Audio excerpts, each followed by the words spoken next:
अरे साला ई कौन स्टाइल है रे? छिपकली वाला स्टाइल है का? पतिया नतिया पटना बा नतिया होखे लगल हो? हाँ, कैया से लगल होखे?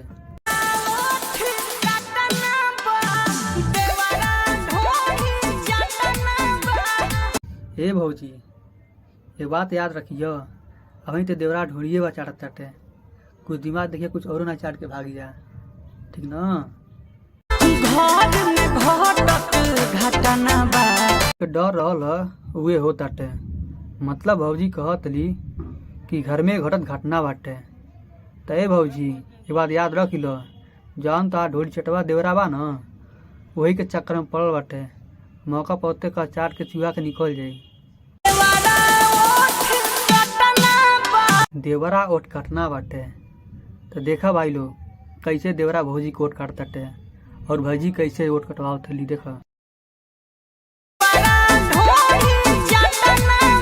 साला कैमरा मैन के ना हरामी होले, पूरा फोकस कहीं और ना भौजी के ढूंढिए पे दिखावल बाटे।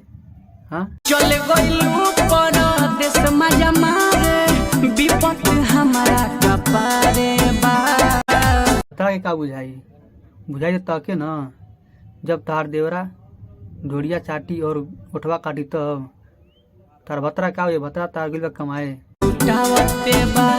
तय भाई लोग देखत लगा तू लोगन कि भौजी कैसे पोज बने वाली, लगता कि भौजी के मन बाटे।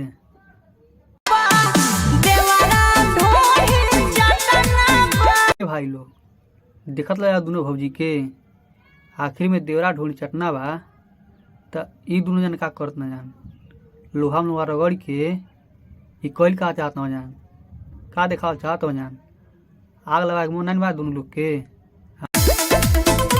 देखा भाई लोग कहानी ने देवरा मौका ना छोड़ी, देवरा ढोली चाट चटत कहाँ पहुँच गई, जब एजा पहुँच गई तो ओहू जब पहुँचे जाई।